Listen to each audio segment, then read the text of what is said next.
राधे राधे। बैसाख महात्म 19वां अध्याय।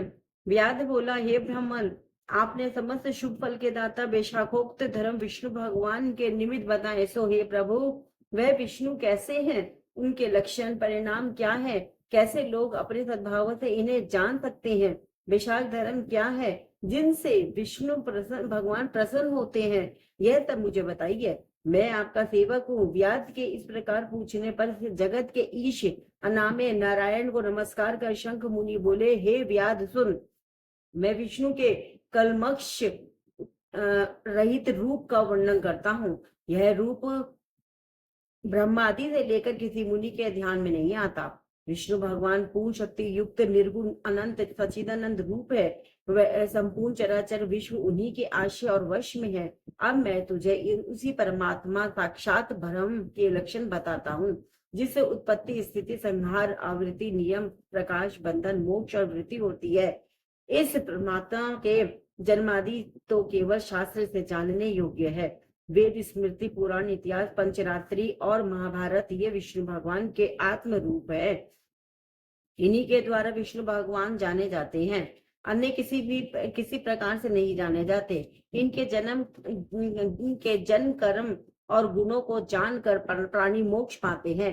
कर्म से विष्णु भगवान का महात्म्य सातिशय होता है। इसी प्रकार देव ऋषि पिता और माता प्रत्येक में शक्ति रूप से विद्यमान रहते हैं। प्रत्यक्ष आगम या अनुमान से बल और ज्ञान से सुख में प्रथम मनुष्य को जाना जाता है। मनुष्य को उत्तम जानो, फिर ज्ञान आदि द्वारा आवृत राजा को 100 गुना अधिक जानो। इसमें तत्वाभिमानी देवताओं को 100 गुना अधिक जाने। देवताओं से सप्त ऋषि बड़े हैं। सप्त ऋषियों से अग्नि, अग्नि से सूर्य आदि, सूर्य से बृहस्पति, बृहस्पति से वायु, वायु से इंद्र, इंद्र से पार्वती, पार्वती से जगत गुरु महादेव, महादेव से बुद्धि देवी और बुद्धि से भी प्राण बलिष्ठ है। प्राण से अधिक कुछ नहीं और यह संपूर्ण जगत प्राणात्मक है। प्राण ही से सब जगत जगह वेष्टित है। नील मेघ के समान प्रभा युक्त सबका आधारभूत इसे सूत्र कहते हैं। लक्ष्मी के कटाक्ष मात्र से इनकी स्थिति है। तब व्याध बोला, वह लक्ष्मी देवादि देव विष्णु भगवान की एकमात्र कृपा पात्र है। विष्णु भगवान से अधिक या समान कोई नहीं। जीव में यह प्राण नाम सूत्र कैसे हुआ? हे ब्राह्मण, मेरे सामने इसका निर्णय कहिए कि परमात्मा प्राण से परे कैसे है। शंख मुनि बोले, हे व्याध, जो निर्णय तू पूछता है वह सुन।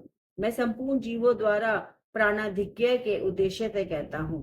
प्राचीन काल में नारायण भगवान ने कमल योनि में ब्रह्मादिक देवता अधिक रच कर कहा, मैं ब्रह्मा को तुम्हारा राजा बनाऊंगा और जो कोई तुम में सर्वश्रेष्ठ हो उसे तुम युवराज बनाओ, परंतु वह शील शौर्य और औदार्य आदि गुणों से युक्त हो। भगवान के ऐसे कहने पर सब देवता इंद्र के पास जा परस्पर विवाद करने लगे।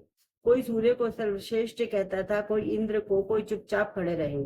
जब वह किसी प्रकार निर्णय नहीं कर पाए तब नारायण के पास गए और नमस्कार कर हाथ जोड़ कहने लगे, हे महाराज, हमने आपस में बहुत विचार किया, परंतु हम में कोई भी अधिक श्रेष्ठ नहीं दिखाई देता। अतः हे प्रभु, आप ही इसका निर्णय करके अब हमारे संशय को दूर करिए। देवताओं के इस प्रश्न को सुनकर भगवान हंसकर कहने लगे कि मेरे विराट रूप शरीर में से जिसके निकलने से शरीर गिर पड़े और फिर उसके प्रवेश होने से खड़ा हो जाए, वही सब देवताओं में अधिक श्रेष्ठ है और कोई नहीं। यह सुनकर देवताओं ने तथास्तु ऐसा कहा। तब जयंत नाम का देवता भगवान के पांवों से निकल गया। तब उसको पंगु कहने लगे। गुहेंद्रिय में से दक्ष नाम प्रजापति निकल गए। तब उसे षंड कहने लगे। हाथों से संपूर्ण देवताओं का स्वामी इंद्र निकला, उसे हस्तहीन कहने लगे। नेत्रों से सूर्य निकला, तब उसे काना कहने लगे।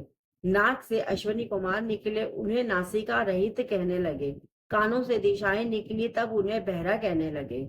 जीवा से वरुण निकल गया, उसे अरसज्ञ कहने लगे। वाणी से वाणीश्वर अग्नि निकला, तब उसे गूंगा कहने लगे। रुद्र मन से निकल गया तो उसे जड़ कहने लगे। इसी तरह सभी देवता शरीर के विभिन्न अंगों से निकलते रहे, परंतु फिर भी शरीर नहीं गिरा।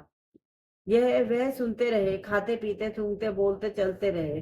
फिर प्राण के निकलते ही उसे मृत कहने लगे। तब देवता विस्मित हो कहने लगे कि जो कोई इनमें से इस गिरी हुई देह के उठाने में समर्थ होगा वही सर्वश्रेष्ठ है। अब और वही वही युवराज होगा। ऐसी प्रतिज्ञा कर क्रम से जैसे जैसे निकले थे वैसे ही वैसे प्रवेश करने लगे, परंतु देह फिर भी ना उठी। अंत में प्राणों के प्रवेश करते ही शरीर उठ खड़ा हुआ। तब देवताओं ने निश्चय किया कि बल, ज्ञान, धैर्य, वैराग्य और जीवन से भी अधिक यह प्राण समस्त देवताओं का अधीश्वर और व्यापक है। अतः प्राण को ही युवराज बनाया जाए और उसके समानार्थ सामवेद का गान करने लगे। इसीलिए स्थावर और जंगमात्मक यह सृष्टि प्राणात्मक है। अधिक बलवान और सब जीवों का अंतरात्मा भिन्न भिन्न कर्मों का संपादन करने वाला है। बिना प्राणों के संसार में कुछ वृद्धि नहीं होती, ना कुछ रहता। यही प्राण देवात्मक और सर्वदेव में व्यापक और वासुदेव भगवान का अनुवर्ती और वशीभूत है। इसी से प्राण को विष्णु भगवान का बड़ा सहायक कहते हैं। विष्णु भगवान का ऐसा महात्म्य और लक्षण जानकर जीव पूर्ण जन्म मानुबद्ध शरीर त्याग कर नारायण के समीप परम धर्म को जाता है। शंख मुनि के ऐसे वाक्य सुन व्यास प्रसन्न हो कहने लगा, सर्वेश्वर प्राण की महिमा जो कहीं भी विदित नहीं है, न सुनी गई है, आप मुझसे कहिए। तब शंख मुनि बोली, प्राचीन काल में देवादिदेव अनामय नारायण भगवान का अश्वमेध द्वारा पूजन करने के लिए प्राण गंगा तट पर गया।